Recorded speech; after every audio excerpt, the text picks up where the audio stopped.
گھر داماد تمہارے ٹکڑوں پہ قبول ہے. ایک دم جھٹک دیا نا کہ نکالو یہ غیرت ویرت کے خیال. تو اس لیے میں کہتا ہوں ایک دفعہ یہ غیرت اور یہ سب اس طرح کی جو چیزیں ہیں نا جو آدمی کو جھنجھوڑتی رہتی ہیں, یہ جھٹک کے نکال دو, طبیعت سے بھی غیرت بن جاؤ. پھر بیگم سے بولو کما کے لا بھائی, تو میں پڑا ہوں یہاں پہ سگریٹ پی رہا ہوں, اپنے پیسے چھپا چھپا کے لاکروں میں رکھو, نہ کھلاؤ. کماتے 10 لاکھ ہو, بیگم کو بتاؤ 50,000 کماتا ہوں. دوستوں کو تو بتاؤ ہی نہیں, اور پھٹے پھٹے کپڑے پہن کے پرانی سی پھٹی ہوئی موٹر سائیکل پہ گھوما کرو تاکہ ڈاکو نہ چھین لیں. لوگ اب یہ بھی کر رہے ہیں ڈاکو نہ چھین لیں, تو ڈاکو چھینے گا تو یہی بن جائے گا نا کہ پھٹی ہوئی موٹر سائیکل پہ گھومے گا, تو ڈاکو کے چھیننے کی ضرورت ہی نہیں ہے. نہیں آئی میرا خیال ہے.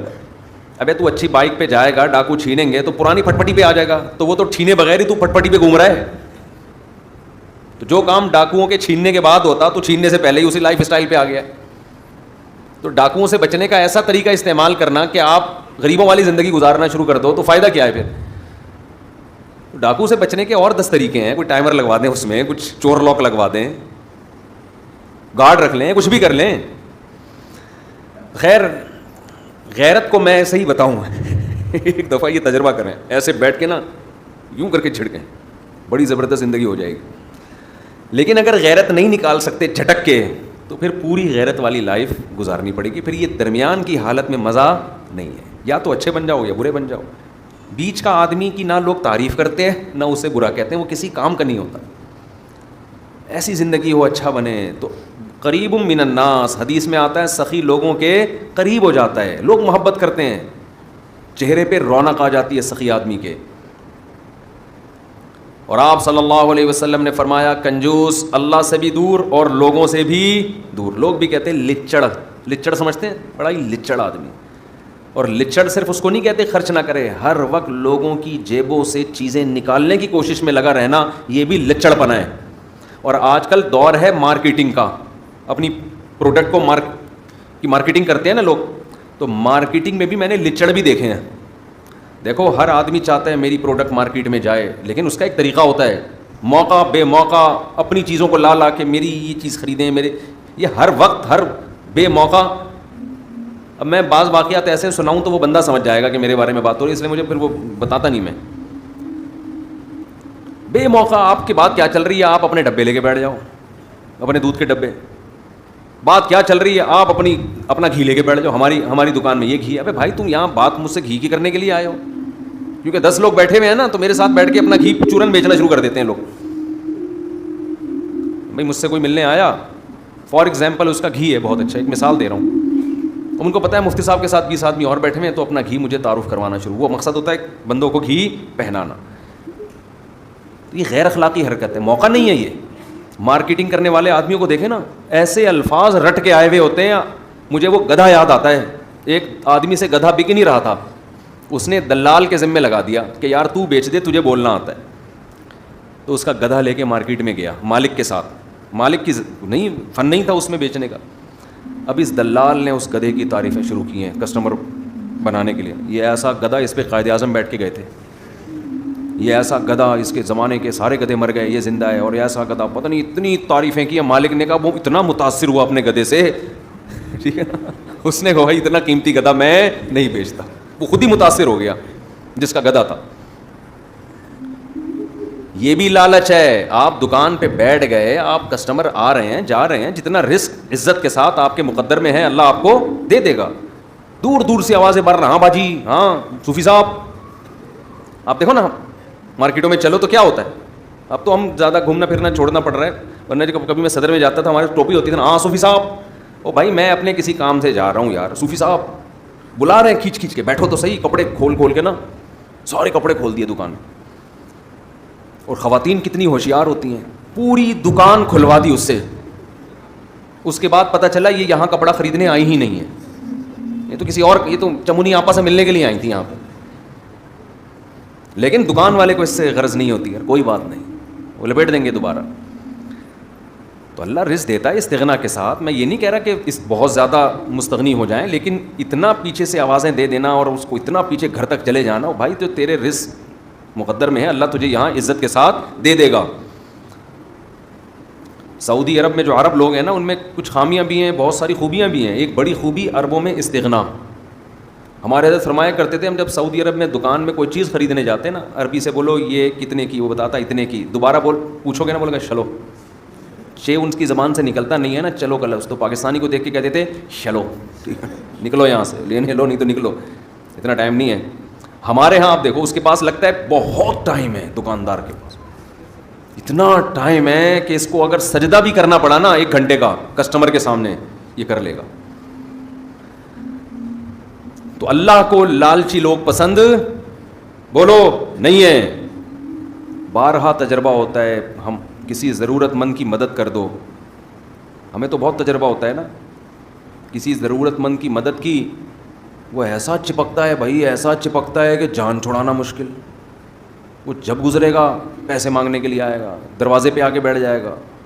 ایک عجیب مصیبت, انسان سوچتا ہے ہم نے تو اس کو بھکاری بنا دیا, یہ تو ہماری غلطی ہے.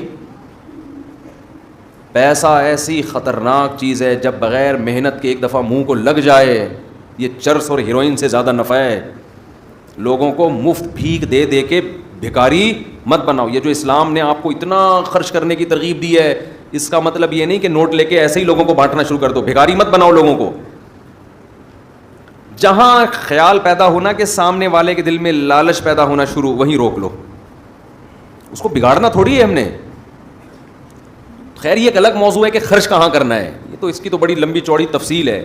لیکن ذہن میں یہ بات بٹھا لیں کہ اللہ کو, اگر آپ اللہ پر آخرت پر ایمان رکھتے ہیں تو آپ کو خرچ کرنا نہیں بلکہ خرچ کرتے رہنا ہے. جیسے کھانا ایک دفعہ نہیں کھایا جاتا, ہمیشہ کھاتے رہتے ہیں موت تک. نماز ایک دفعہ نہیں پڑھی جاتی, موت تک انسان پڑھتا رہتا ہے. تو سخاوت کا بھی اسلام میں یہی اصول ہے, ایک آدھ دفعہ نہیں, کنٹینیو یہ کام کرتے رہنا ہے, کرتے کرتے مرنا ہے. وفی اموالہم حق للسائل والمحروم, اللہ کہتے ہیں ہمارے نیک بندوں کے مال میں سائل جو مستحق بھکاری ہیں, مستحق ہیں, ان کے لیے اور محروم لوگوں کے لیے حق ہے. وہ سمجھتے ہیں ہماری ذمہ داری ہے ان کو کھلانا. تو خوب خرچ کرو. ولا تخش من ذی العرش اقلال, حدیث میں آتا ہے حضرت بلال سے آپ نے فرمایا انفق یا بلال, اے بلال خرچ کر اللہ کے لیے, اور عرش والے سے فقر و فاقہ کا خوف مت کر, وہ دے گا تجھے دوبارہ. اور اپنے گھر والوں کو بھی ترغیب دینی چاہیے خرچ کرنے کی. آج ہمارے یہاں بعض دفعہ مرد تو خرچ کر رہے ہوتے ہیں, گھر میں عورتوں کو ترغیب نہیں دے رہے ہوتے. جب یہ نماز کی طرح ہے تو جیسے نماز مردوں پہ ہے عورتوں پہ بھی ہے نا, تو ہمارے نبی تو اپنی ازواج کو کہتے تھے خرچ کرو, حالانکہ گھر میں 40 دن چولہا نہیں جل رہا, لیکن ان سے کہہ رہے ہیں کہ کیا کرو, خرچ کرو. اور چولہا جلتا بھی اسی لیے نہیں تھا کہ جو نبی کے گھر میں آتا شام ہونے سے پہلے صدقہ ہو جاتا تھا. بچوں کو تربیت دیں خرچ کرنے کی. گلک بنا کے رکھے ہوئے ہیں, گلک جس میں بچے کیا کرتے ہیں جمع, ان کو یہ عادت خراب کرنے والی بات ہے. گلک کے بجائے صدقہ باکس بنا کے دیں, سمجھ رہے ہیں, اس پہ کیا لکھ دیں, گلک ہی بولتے ہیں نا, اس پہ لکھتے ہیں صدقہ باکس. اس میں جو پیسے جمع ہوں گے وہ کیا ہوں گے, صدقہ. بچپن سے بچہ جب جمع کرتا ہے اس میں مال کی محبت بڑھتی ہے. باپ کو چاہیے اس کو بتا دے بیٹا تمہارا باپ زندہ ہے, تمہیں جمع کرنے کی ضرورت, یار بول ہی نہیں رہے آپ لوگ, تو نہیں ہے بولنے میں کیا جا رہا ہے. جب بیٹا جمع کر رہا ہے نا جیب خرچی جوڑ کے, اس کو بولو بیٹا تمہارا باپ زندہ ہے, تمہیں جمع کرنے کی ضرورت نہیں. بلکہ اس سے بھی اوپر کی بات, اللہ رزاق ہے, تمہیں جمع کرنے کی ضرورت نہیں. وہ اللہ جمع کرتا رہتا ہے ہمارے لیے. ابھی تو قرآن کہتا ہے فَأَسْكَنَّاهُ فِي الْأَرْضِ, آسمان سے پانی برساتے ہیں, زمین میں جمع کر دیتے ہیں تمہارے لیے. تو اسٹوریج کا اللہ نے پہلے سے ہمارے لیے انتظام کیا ہوا ہے. پھل چھلکوں میں محفوظ ہو جاتے ہیں, انار کا چھلکا اندر سے انار کو سیو کر لیتا ہے. تو اللہ کی طرف سے جو جمع کرنے کا سسٹم ہے وہ کیا ہے ہمارے لیے, کافی ہے. اب بچہ کہے گا ابا پھر کھائیں گے کہاں سے, کمائیں گے کہاں سے, تو اس کو بتا دو بیٹا جو 2 ٹانگیں اور 2 پاؤں لے کر آئے ہو نا, یہ اس لیے تاکہ کنٹینیو کماتے رہو بیٹھ کے. کیا کرتے رہو, کماتے رہو بیٹھ کے. بارشیں بھی برستی رہیں گی اور نلکے میں پانی آ رہا ہے. وہ معین اختر نے کہا تھا, انور مقصود نے معین اختر سے پوچھا خیریت ہے, اس نے کہا الحمدللہ خیریت ہے, نلکے میں پانی بھی آ رہا ہے, پنکھا بھی چل رہا ہے, پیٹرول بھی گاڑی میں ڈل جاتا ہے. اس نے کہا یار پہلے پاکستانی ہو جو اتنی تعریفیں کر رہے ہو, سب کچھ صحیح ہو رہا ہے, رہتے کہاں؟ اس نے کہا دبئی میں رہتا ہوں. صحیح ہے نا, کہ کیا دبئی میں رہتے. تو رمضان میں سخاوت کا دریا, اس لیے رمضان میں دوسرے مہینوں کی نسبت ہمیں کیا کرنا چاہیے, زیادہ خرچ. اب سب سے بڑا ٹیکنیکل پوائنٹ ہے خرچ کریں کہاں, یہ بڑا مسئلہ ہے. افطاریوں کے ڈبے بانٹ رہے ہوتے ہیں لوگ باہر کھڑے ہو کے, ثواب مل جائے گا اس میں. دیکھو آپ انویسٹمنٹ جب آپ کرتے ہو, آپ کو پتہ ہے یہ پلاٹ ایسا ہے 1 کروڑ کا خریدوں گا 2 کروڑ کا بکے گا, اور یہ پلاٹ ایسا ہے 1 کروڑ کا خریدوں گا 1 کروڑ 1 لاکھ کا بکے گا, تو کہاں انویسٹمنٹ کرو گے جہاں ڈبل پروفٹ مل رہا ہے. ابھی آپ جو افطاری کے ڈبے لوگوں میں بانٹ رہے ہو, اس میں تو 99% لوگ غیر مستحق ہیں جو اپنے گھر میں سموسے پکوڑے کھا سکتے ہیں. تھوڑا سا لیٹ ہو گئے گھر پہنچنے میں, یہی ہو جائے گا نا, آدھے گھنٹے بعد افطاری کر لیں گے, راستے میں کھجور سے روزہ کھول لیں گے. تو مستحقین کو تلاش کر کے میں کہتا ہوں ایک مستحق گھر, اس کی کفالت کر لینا, یہ زیادہ ثواب ہے بنسبت آپ لاکھوں روپے ہوا میں ایسے اڑا رہے ہو. خرچ کرنے کا مقصد غربت کا خاتمہ نہیں ہے, بنیادی مقصد تو اللہ کی رضا ہے, لیکن اللہ کی رضا ہے اسی وقت جب آپ زیادہ سے زیادہ مستحق کو تلاش کر کے دیں گے. رضا اللہ کی اسی میں ہے. جان چھڑانے کے لیے خرچ کرتے ہیں جو کر بھی رہے ہیں نا, جان چھڑاؤ بس, یوں پکڑا دو بس, چھوڑو یار. عربوں کی عادت ہے نا سخاوت, اس کا کتنا ناجائز فائدہ اٹھاتے ہیں پاکستانی اور بنگلہ دیشی لوگ. ہم ناظم آباد میں رہا کرتے تھے, ایک بندہ کنٹینر بک کرا کے لایا ہے, ہم نے کہا کوئی بڑا تاجر ہے بھائی, دبئی سے کنٹینر آ رہا ہے, اس کا مال ہی مال, اس میں پتہ چلا حرم میں بھیک مانگی ہے اس کمبخت نے, بڑی بڑی بلڈنگیں بنا لی حرم میں بھیک مانگ کے. اب عرب کیا کرتے ہیں, میں نے وہاں دیکھا ہے, وہاں عرب عورتیں بھی طواف کر رہی ہیں, مرد بھی طواف کر رہے ہیں. اس کے بعد جب پاکستانی لوگ جن اوقات میں جاتے ہیں نا, وہاں اکثر پھر عرب نہیں ہوتے, جیسے حج کے سیزن میں. آپ کبھی ایسے موسم میں جائیں نا جس میں عرب زیادہ ہوتے ہیں, میں گیا ہوں, تو وہ کیا کر رہے ہوتے ہیں, بس باہر نکلتے ہیں پاکستانی جو ہے نا گھنے بن کے یوں کر کے کھڑے ہو جائیں گے ان کے سامنے, ایسے مسکین کی صورت بنا کے دل چاہتا ہے لپٹ کے رونا شروع کر دو اس کے ساتھ. اس سے زیادہ غریب بیچارہ دنیا میں کوئی پیدا ہوا ہی نہیں. وہ ایسی صورت بناتے ہیں. تو عربی لوگ, عربی عورتیں بھی, عربی مرد بھی, وہ کیا کر رہے ہوتے ہیں آ کے نا, وہ نوٹ ان کے تو ریال ماشاء اللہ, سخاوت بھی اللہ نے دی ہے, دل بھی بڑے دیے ہیں, پیسے بھی دیے ہیں, تو گڈی نکال کے, اچھا وہ پھونک مار کے نا جیب تھوڑی سی کھول کے رکھتے ہیں, میں نے دیکھا ہے ایسے گھنے بن کے نا یوں آ کے جھاڑو لے کے کھڑے ہو جائے گا یوں, تاکہ اور غریب لگے. پتہ نہیں جھاڑو بھی کہیں سے اٹھائی ہے, ادھار چل رہی ہوتی ہے جھاڑو, ایک ہی جھاڑو نا, آپ زیادہ تحقیق کریں, ہو سکتا ہے کمیشن پہ چل رہی ہو جھاڑو, وہ ریٹ لگ رہے ہیں اس کے, تو وہ جا رہے ہیں, وہ جیب میں پیسے ڈال کے نکل لیے, وہ تو کر رہے ہیں, اللہ ان کو اس کا اجر دے, لیکن یہ کوئی اچھی حرکت نہیں ہے. اس سے لوگ بھکاری بن رہے ہیں. آپ کو اللہ نے دیا ہے تو بھائی مستحق تلاش کرو آپ, لیکن مستحق تلاش کرنے میں تھوڑی محنت کرنی پڑتی ہے, اور محنت کرنے کے لیے پبلک تیار نہیں ہے. دیکھو ایک تو ہے رشتہ داروں پہ دینا, اس کے لیے تو مستحق ہونا ضروری نہیں ہے, رشتہ داروں پہ تو ویسے ہی خرچ کر لو. آج رشتہ داروں کی دعوتیں کی جاتی ہیں, ان کو کیش اماؤنٹ نہیں دیا جاتا. رشتہ داروں کو کیش اماؤنٹ دیا کرو. بس بات سمیٹ کے ختم کر رہا ہوں. کیا کیا کرو رشتہ داروں کو, بولو نا, کیش اماؤنٹ. سمجھتے ہو, لفافے میں نوٹ ڈالو, گوند لگا کے, الفی تو خیر نہیں لگتی اس پہ, گوند لگا کے بند کیا لفافہ, اس پہ لکھ دیا ہدیہ, اور بھائی کو پکڑا دیا جا کے, سب کے سامنے نہیں, چھپڑ میں لے جا کے کیا کر دیا کہ یار تو میرا بھائی ہے, یہ لے. ویسے تو کہتے رہتے تو میرا بھائی ہے, تو میری بہن ہے, تو میرا ماموں ہے, تو میرا چاچو ہے, تو وہ تو کیا ہو گیا اس میں, تو ساری دنیا کو پتہ ہے, اس کے ڈی این اے کراؤ ماموں نکلے گا آپ کا. یہ ایسے تو ہم اللہ کو بھی کیا کہتے ہیں, وہ میرا اللہ ہے, میں اس کا بندہ ہوں, تو اللہ بھی نہیں مانتا ہی ہے. یہ ایسے ہی ہے جیسے آپ اپنی بیوی کو کہہ رہے ہو تو میری بیوی ہے, میں تیرا شوہر ہوں, کہہ رہے ٹھیک ہے بھائی, پھر واپسی پہ ایک درجن انڈے لیتے ہوئے آنا. پھر انڈے نہیں لے کے آؤں گا, چل بھائی آٹا لے کے آ, آٹا نہیں لے کر آؤں گا میں.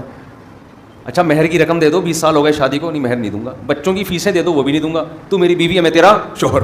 وہ کہے گی لعنت ایسے رشتے پر, کس کام کا میاں ہے تو. تو ہمارا بھی یہی مسئلہ ہے, تو میرا اللہ ہے, میں تیرا بندہ. اللہ کہتا ہے روکڑا نکالو, پیسہ نکالو, اگر میں اللہ ہوں, میں کہہ رہا ہوں پیسہ نکالو, میری خاطر خرچ کرو. آپ کہہ رہے ہیں اللہ تو میرا اللہ, میں تیرا بندہ. آپ کہہ رہے ہیں یہ میرا بھائی ہے, میں اس کا بھائی ہوں. تو اللہ کہہ رہے ہیں اگر یہ تمہارا بھائی ہے تو اس کے لیے تم نے کیا کیا ہے, خونی رشتہ ہے نا, اس میں اور عام آدمی میں فرق ہے. یہ بہن ہے تو خونی رشتہ ہے, تو کیا کیا, کہہ رہے ہیں یہ میری بہن ہے, میں اس کا بھائی ہوں, یہ کیا. بچپن میں اکٹھے پلے بڑے ہیں, تو وہ تو اکٹھے اس لیے کہ ایک گھر میں پیدا ہو گئے, تو مجبوری تھی, اور یہ تھوڑی کہ پیدا اس گھر میں ہوئے وہ وہاں رہے گا, وہ اس گھر میں رہے گا. تم نے کیا کیا, تم نے کچھ بھی نہیں کیا. یہ ثابت کرنے کے لیے کہ میں کیا ہوں, بھائی ہوں یا کیا ہوں میں. روکھڑا خرچ کرو, روکھڑا. ایک واقعہ سنا کے بیان ختم کرتا ہوں.